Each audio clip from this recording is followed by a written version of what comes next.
One cold morning, a homeless Navy SEAL stepped off a bus in the middle of Kansas with nothing but an old backpack and a loyal German shepherd walking beside him. He had no family waiting, no job, no real place to go. But in his hand was a letter from a lawyer, claiming that a man he barely remembered had left him an entire farm. Daniel thought it had to be a mistake. Why would a stranger leave everything to him? What he didn't know was that years earlier, in the chaos of war, one small decision he made had quietly changed another man's life forever. Before we begin this story, I'd love to know, where are you watching from today? The wind came down from the Rocky Mountains like a blade. Late autumn had settled over Billings, Montana, turning the sky into a hard gray ceiling that seemed permanently pressed against the land. The streets were damp from a night of freezing rain, and a restless wind swept across empty parking lots, rattling loose signs and pushing cold air through every crack it could find. On the edge of a half-empty supermarket parking lot sat an old 2007 Ford F-150. Its paint faded and scratched from years of use. A thin layer of frost had begun forming along the windshield. Inside the truck, a man stirred. Daniel Carter was 38 years old, though most people guessed he was older. He had the build of someone who had spent most of his adult life carrying heavy gear, broad shoulders, thick forearms, and a posture that stayed alert even when he was resting. His face was sharply cut, with a square jaw and a narrow scar that ran from the corner of his right eyebrow toward his temple, a souvenir from a mission years ago. Dark brown hair, clipped short in a military style, had begun to show streaks of gray near the sides. A few days of rough stubble shadowed his jaw. His eyes were the part people remembered most. They were pale blue and always searching, like a man constantly scanning a horizon that might suddenly erupt. Daniel had served 14 years in the United States Navy, most of that time attached to a special operations support unit that worked closely with Navy SEAL teams. He had deployed to places most Americans only saw on maps during news reports. Dusty coastlines, crowded desert towns, airstrips where the heat shimmered like a mirage. Out there, everything had been simple. Clear missions, clear enemies, clear brothers beside him. Back home, nothing felt clear at all. A heavy weight pressed gently against his chest. Daniel opened his eyes slowly. A pair of amber eyes stared back at him. "Morning, Max," Daniel muttered. The dog lifted his head. Max was a 6-year-old German shepherd, large even for the breed, nearly 90 pounds of muscle and thick black and tan fur. His ears stood tall and alert, and his intelligent eyes followed every movement Daniel made. A faint scar ran across the dog's muzzle, barely visible beneath the fur. Max had been trained as a military working dog before Daniel adopted him during his final deployment. Where Daniel had once been a calm, focused operator, the war had carved deep lines into him. After a roadside explosion during their last mission, Daniel began suffering from violent panic attacks and insomnia. Max had been assigned to him as a support dog. The bond formed almost instantly. The dog had saved Daniel's life more than once, not with teeth or strength, but by sensing the storms building in his mind before they arrived. Now Max nudged Daniel's arm with his nose. The message was clear. Get up. Daniel pushed himself upright, rubbing the stiffness from his neck. "Yeah," he said quietly. "I know." Outside, the wind slammed a loose shopping cart into the side of the truck with a loud metallic clang.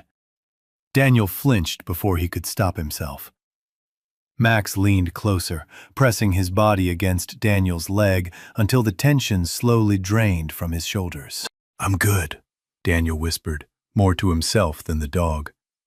He stepped out of the truck. The cold air hit him instantly.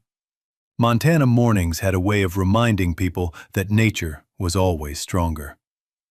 Daniel pulled his worn navy blue jacket tighter around himself. The jacket still carried a faint stitched patch on the sleeve, the faded eagle insignia of the U.S. Navy. Most employers noticed it.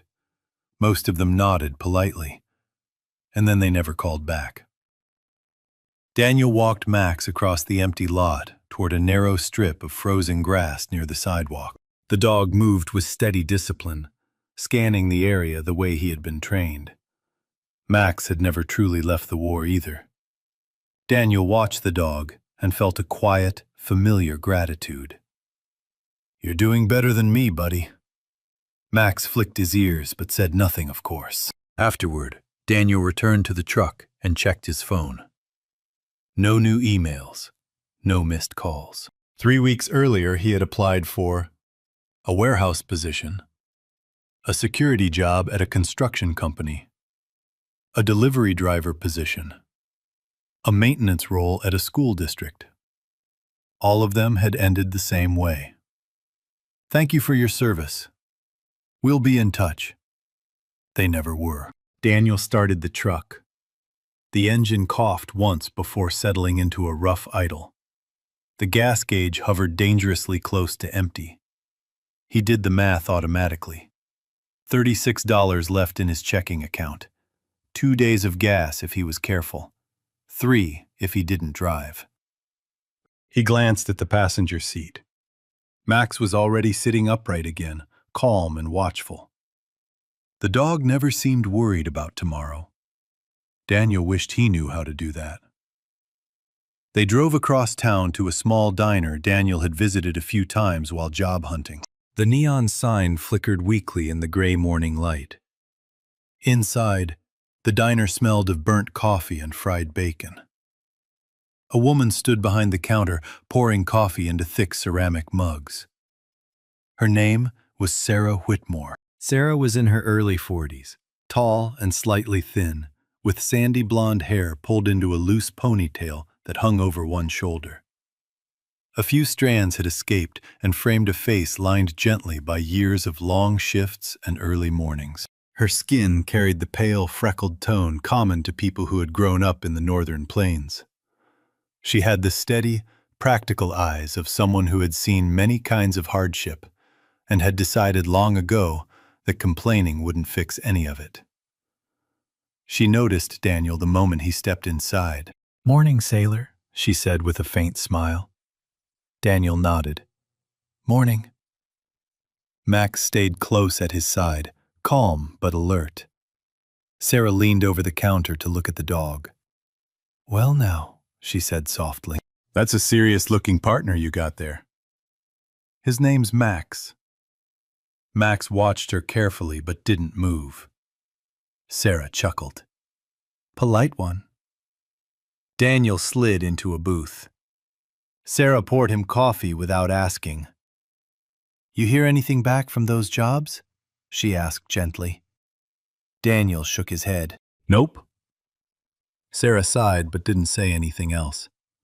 She had learned that veterans sometimes needed silence more than encouragement. Max lay beneath the table, though his ears twitched at every sound in the room. Halfway through the coffee, Daniel's phone buzzed. Unknown number. Daniel stared at the screen for a moment. Then he answered. "Daniel Carter." A calm, male voice responded. "Mr. Carter, my name is Michael Donovan. I'm an attorney calling from the firm Donovan and Hayes in Kansas City." Daniel frowned slightly. The voice continued. "This may sound unusual, but you've been named as the beneficiary in a will." Daniel blinked. "I'm sorry, what?" "There is a gentleman who passed away recently," the lawyer said. "A Mr. William Harper." The name meant nothing.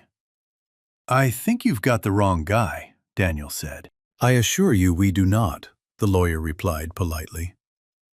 "Mr. Harper left very specific instructions that you be contacted personally." Daniel leaned back in the booth. "Look, I don't know anyone named William Harper." There was a brief pause. "That may be true," the lawyer said, "but according to his will, Mr. Harper knew you. Max raised his head beneath the table, sensing the shift in Daniel's tone.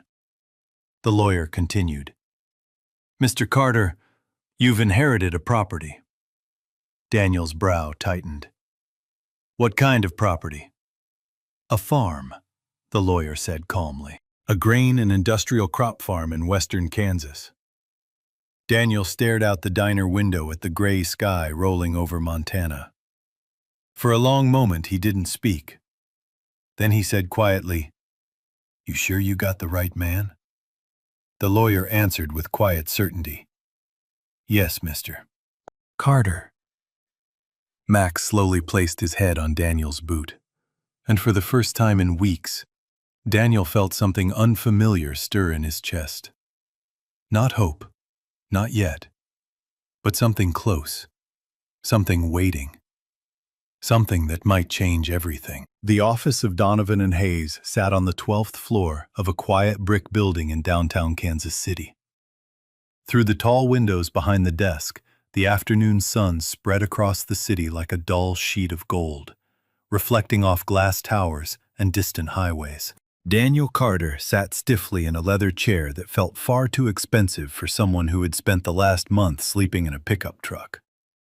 Max lay beside him on the polished floor, his large body relaxed, but his ears alert to every sound in the unfamiliar room. Across the desk stood the lawyer who had called him 2 days earlier. Michael Donovan was a tall man in his early 60s with narrow shoulders and careful posture.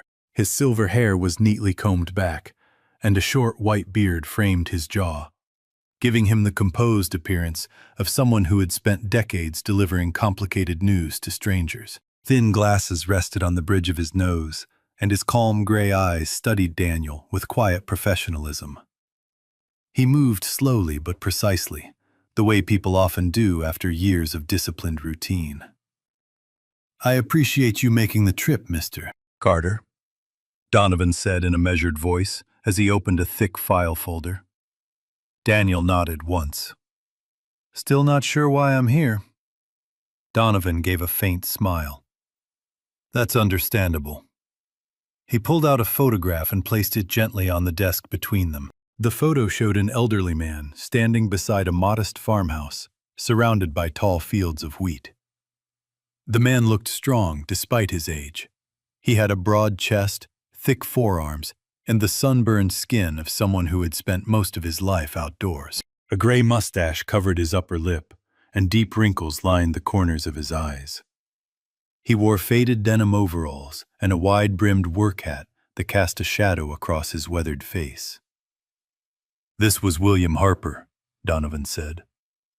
Daniel studied the picture carefully. The man looked familiar in the vague way strangers sometimes do, but nothing in his memory connected to the name. "I don't know him," Daniel said. "That's what you said on the phone." Donovan turned another page inside the folder and slid a document across the desk. The paper looked older, its edges slightly yellowed. "This," he continued, "is where the story becomes more interesting." Daniel leaned forward. At the top of the page was a military report. Location: northern Syria. Date: 8 years earlier. Daniel felt a slow tightening in his chest as fragments of memory began rising from the back of his mind. The air had been thick with dust that day. Smoke had rolled across the road like storm clouds, and the sound of gunfire had echoed through the valley. Donovan tapped the document lightly. "Mr. Harper was working overseas at the time as an agricultural engineer. He was part of a humanitarian program, helping rebuild irrigation systems in rural areas after several years of conflict." Daniel frowned slightly. The lawyer continued. "According to this report, the convoy transporting several American civilians was attacked while leaving the region. Your team was assigned to extract the survivors." The memory returned suddenly. A damaged truck, a group of frightened civilians crouching behind concrete barriers, and one older man with blood on his sleeve, but still trying to help others climb into the rescue vehicle. Daniel leaned back slowly in the chair. "Wait," he muttered. Donovan nodded calmly, as if he had been expecting the moment. "You remember." Daniel rubbed his jaw, staring again at the photograph. "Yeah, I think I do." The image in his mind sharpened. The man had refused to leave until the last injured worker had been loaded into the transport vehicle. Daniel had grabbed him by the arm and practically dragged him inside as gunfire cracked in the distance. It had lasted maybe 3 minutes, 4 at most. Daniel shook his head slightly. "That was chaos. I didn't even get his name." Donovan folded his hands together. "Mr. Harper remembered yours." He opened another folder and revealed several printed emails and letters. After returning to the United States, Mr. Harper began searching for the Navy unit that had rescued him. It took several months, but eventually he learned the name of the man who had pulled him into the evacuation truck. Daniel felt something strange in his chest. "He tracked me down?" "Not personally," Donovan replied. "He chose not to contact you directly. According to his notes, he believed soldiers deserved the chance to move forward without strangers reopening memories of war." The lawyer turned another page. However, he never forgot what happened that day. Daniel stared silently at the desk. Donovan continued speaking in the calm voice of someone explaining a carefully documented history. William Harper had no children and very little family left. The farm in Kansas had been in his family for nearly 80 years, but he was the last Harper still working the land. In his final years, his health declined rather quickly. The lawyer paused briefly. "And that is when he made the decision written in his will." Daniel looked up. "To leave the farm to me?" "Yes." Donovan slid the final document across the desk. "In his own words," he said, "he believed the man who risked his life to save strangers deserved the chance to build something of his own." Daniel looked down at the page. The handwriting was shaky but firm. A single sentence stood out clearly. "The young man who saved me that day deserves a future worth fighting for." The room became very quiet. Max lifted his head and rested it gently against Daniel's leg, sensing the shift in his breathing. Daniel stared out the office window at the endless Kansas plains stretching toward the horizon. He had spent years feeling like the war had taken everything from him. And now a man he barely remembered had somehow given him something back. A place. A beginning. Daniel exhaled slowly. "What happens now?" he asked. Donovan closed the folder with a soft thump. "If you accept the inheritance," he said, "the Harper farm becomes yours." Daniel glanced down at Max. The dog looked back at him with steady, unshakable calm. For the first time in a very long time, the road ahead didn't look empty. The road to Ashford, Kansas, stretched through miles of open farmland that seemed to roll endlessly toward the horizon. Daniel Carter drove slowly along the narrow gravel road, his old pickup kicking up a thin trail of dust behind it. The sky above the plains was wide and pale blue, the kind of sky that made a man feel both free and very small at the same time. Beside him in the passenger seat, Max sat upright, watching the unfamiliar land through the window with calm, alert eyes. Daniel had spent most of the long drive thinking about the man he had only just learned about. William Harper had remembered him for 8 years, long enough to search for his name, long enough to leave behind an entire farm. Daniel still struggled to understand why a moment that had felt so small to him could mean so much to someone else. The gravel road curved around a cluster of tall cottonwood trees, and the property finally came into view. The Harper farm stretched across hundreds of acres of quiet Kansas land. The fields rolled outward in wide squares of dry soil and tall grass that moved gently in the wind. Some areas had clearly been worked recently, their soil dark and clean, but much of the land looked unfinished, as if the plans for the farm had stopped halfway through. Daniel slowed the truck. "Well," he muttered quietly, "this must be it." Max's ears lifted. At the center of the property stood a weathered wooden farmhouse. The building was modest but sturdy, its white paint faded and peeling after years of exposure to the sun and wind. A wooden porch wrapped around the front, and 2 rocking chairs sat there, as if someone had simply stood up and walked away. A few hundred feet beyond the house stood a large red barn. The structure was tall and wide, built from thick wooden beams and sheet metal roofing. But even from a distance, Daniel could see damage along the upper panels, where sections of metal had bent slightly from strong winds. Beyond that, metal irrigation pipes ran across several sections of farmland, though some of the lines looked incomplete. Daniel parked the truck near the farmhouse. When he stepped out, the wind carried the smell of dry earth and distant crops. The air was warmer than Montana had been, but the open plains carried their own kind of quiet loneliness. Max jumped down from the truck and immediately began exploring the area, his nose moving close to the ground as he followed unfamiliar scents. Daniel stood still for a moment, taking in the view. "This place is bigger than I expected," he said quietly. Max barked once in agreement. Inside the farmhouse, the interior was simple but well kept. Wooden floors creaked under Daniel's boots, and the walls were lined with old family photographs.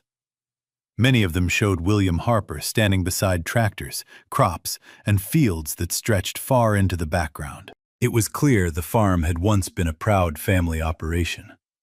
But the silence inside the house told another story.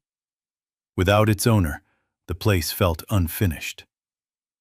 Daniel spent the first day walking the property and inspecting what he could. The irrigation system ran across large portions of the fields, but many of the connections were incomplete.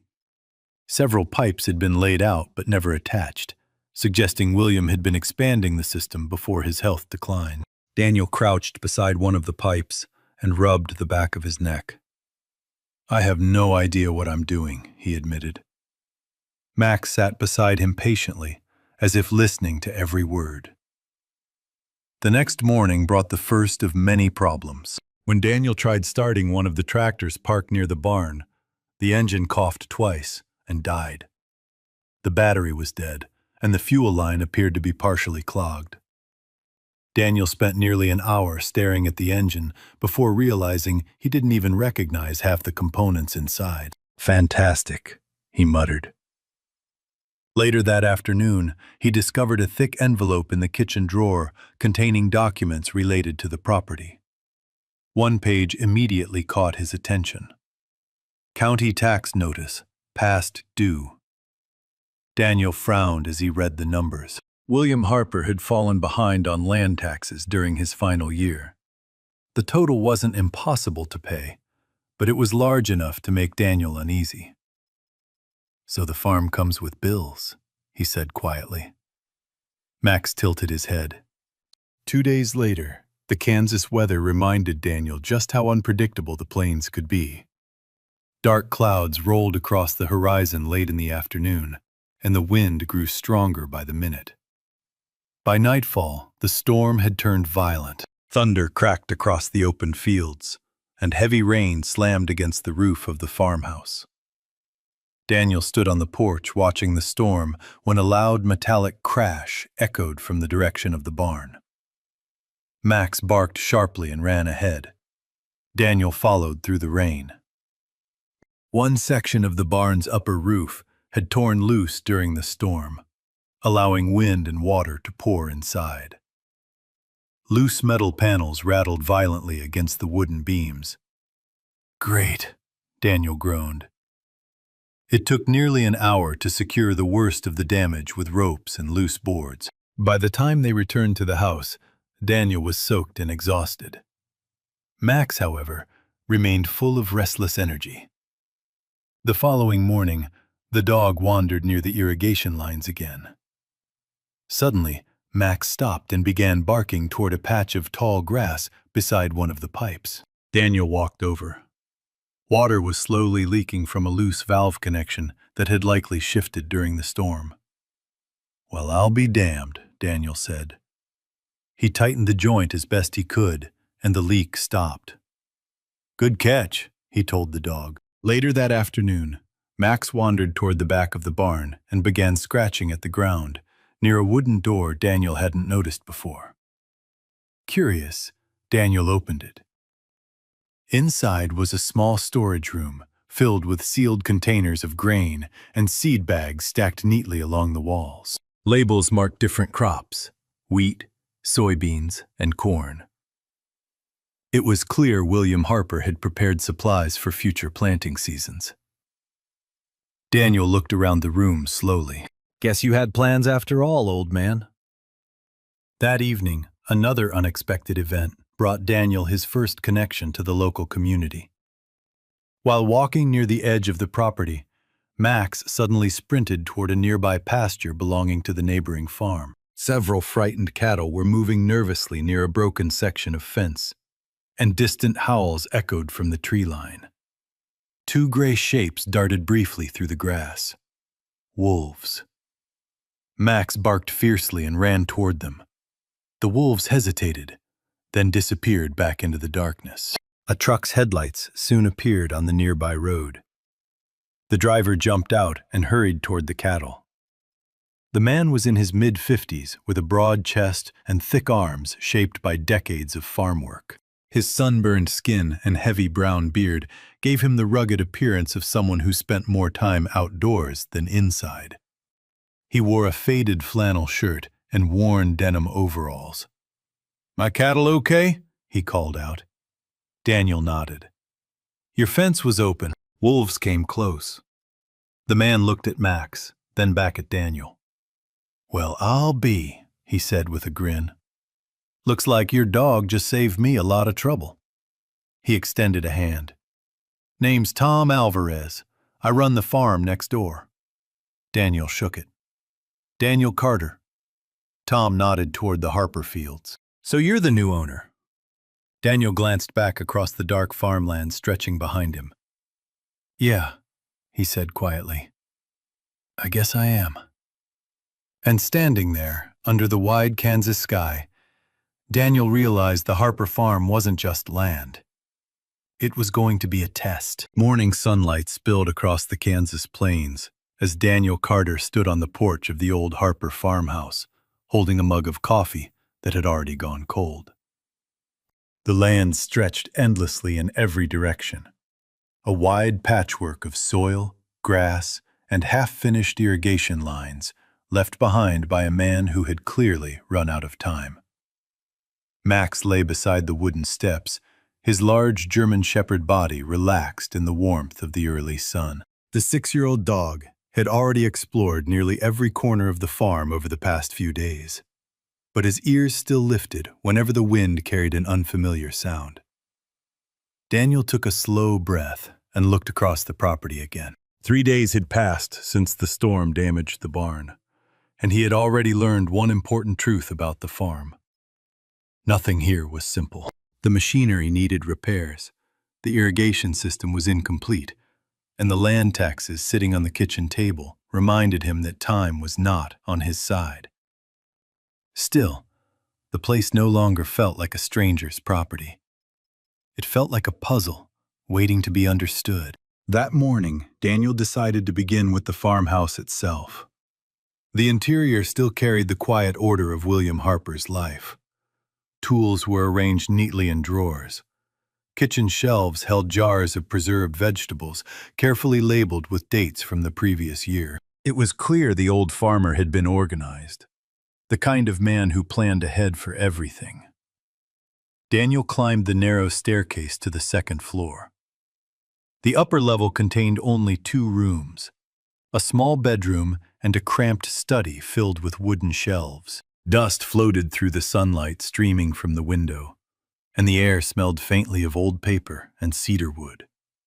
Max followed him in, sniffing carefully along the floorboards. Daniel began opening drawers and boxes, hoping to find documents related to the farm's operations. Most of what he discovered were receipts, seed catalogs, and weather journals that recorded rainfall patterns going back nearly 10 years. Then he noticed something different. A thick leather notebook sat at the back of a wooden desk drawer. The cover was worn and slightly cracked, as though it had been opened and closed thousands of times. Daniel lifted it carefully and flipped to the first page. The handwriting was firm but uneven. William Harper's journal. Daniel sat down in the wooden chair and began reading. The entries stretched back nearly 6 years. Most of them described the slow progress of building the farm into something larger. William had written detailed notes about soil conditions, irrigation designs, crop rotation systems, and plans for future planting seasons. But what surprised Daniel most was the scale of the old man's vision. William Harper hadn't simply been maintaining a family farm. He had been building something new. One entry caught Daniel's attention. If the irrigation network is completed, the southern fields could support enough wheat to supply several towns. The land is good. It only needs time and careful hands. Daniel turned the page. Another entry followed months later. The future of farming has to change. Smaller communities need reliable local food again. Large corporations are buying everything, but land like this could still serve people directly. Daniel leaned back slowly in the chair. The journal continued with sketches of irrigation routes and planting zones that spread across nearly the entire property. William had been designing a farm built not only for profit, but for long-term sustainability. Then, Daniel reached a page that made him stop reading. The entry was dated just over a year earlier. The handwriting looked shakier than the others. I'm getting older now. The doctors say I should slow down, but the land still needs work. I've been thinking about that young Navy man again, the one who pulled me into that evacuation truck all those years ago. Daniel's chest tightened. He kept reading. He didn't know my name, and I barely knew his. But that moment gave me the chance to come home again. A second life, in a way. The next line was written slowly, as if William had paused between each word. The soldier who saved my life deserves a place to start over. Daniel closed the journal for a moment. For years he had believed that his time in the military had taken more from him than it had given. The war had left scars that never fully faded. But somewhere in the world, one man had seen that moment very differently. To William Harper, that rescue had been the beginning of everything that came afterward. Max stepped closer and nudged Daniel's arm gently. I know, Daniel said quietly. He looked around the small study again. For the first time since arriving in Kansas, the farm no longer felt like an accident. It felt like a responsibility. Over the following weeks, Daniel began working through the plans recorded in William's journal. The learning process was slow and frustrating. But the old farmer had left detailed notes that helped guide him through the basics. Tom Alvarez, the neighbor Daniel had met a few nights earlier, stopped by several times to offer advice. Tom arrived most mornings in an aging blue pickup truck that rattled loudly as it rolled across the dirt driveway. The broad-shouldered farmer carried himself with the relaxed confidence of someone who had spent his entire life working the land. His thick brown beard had begun turning gray around the edges, and his deep voice carried a friendly tone that made it easy to trust him. Harper knew what he was doing, Tom said one afternoon while examining the irrigation pipes. He just ran out of time. Daniel nodded. That's what it looks like. They worked together, repairing sections of the irrigation network over the next several days. It was exhausting labor under the Kansas sun, but the slow progress gave Daniel a sense of direction he hadn't felt in years. Max stayed close during the work, often wandering along the edges of the fields.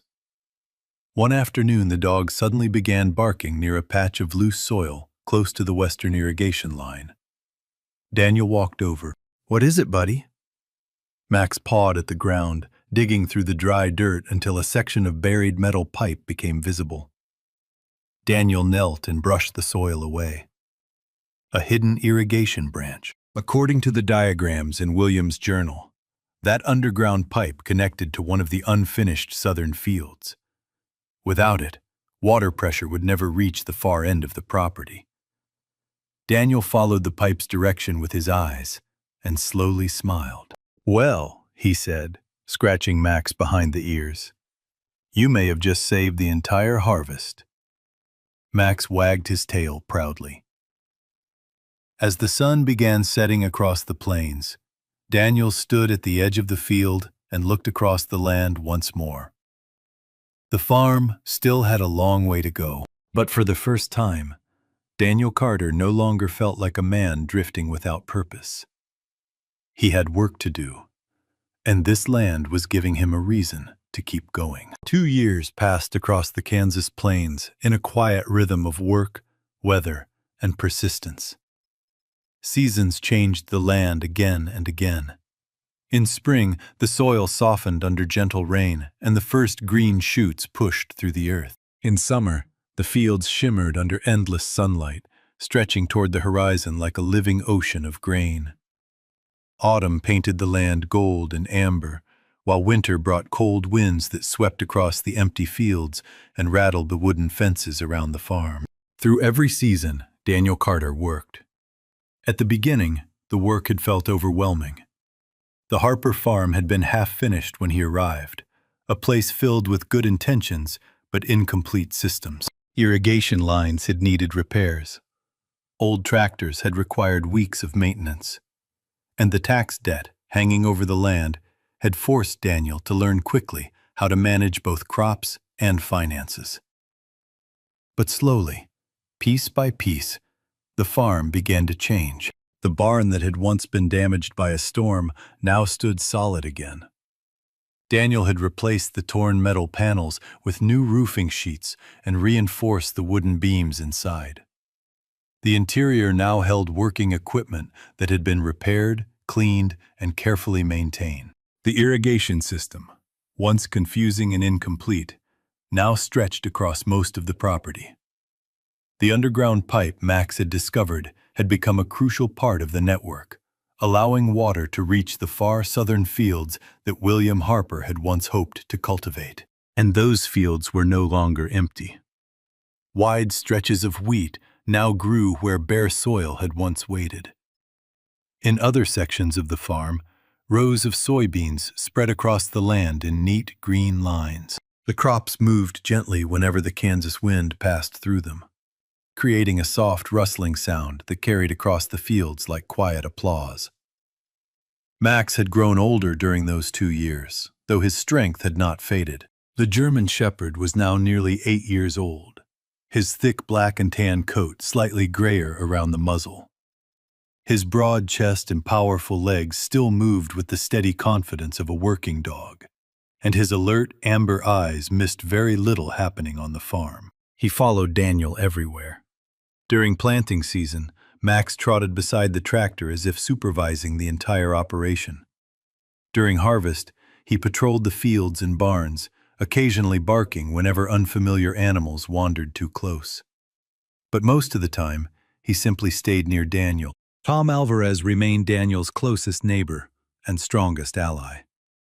The rugged farmer from the next property had become a regular presence at the Harper farm. Tom was still the same broad-shouldered man with sun-darkened skin and a thick beard that had grown increasingly gray with time. Years of working the land had given him a patient, steady temperament. And though his words were often blunt, there was kindness behind them. Tom had once told Daniel that farming had taught him one simple truth. "The land doesn't care who you used to be," he had said while leaning against a fence one evening. "It only cares if you're willing to work."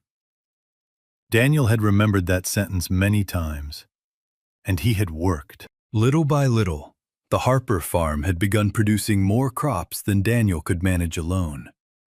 That success eventually brought new connections with the nearby town of Ashford. One of those connections was a man named Samuel Grayson, the owner of a small grain distribution warehouse on the edge of town.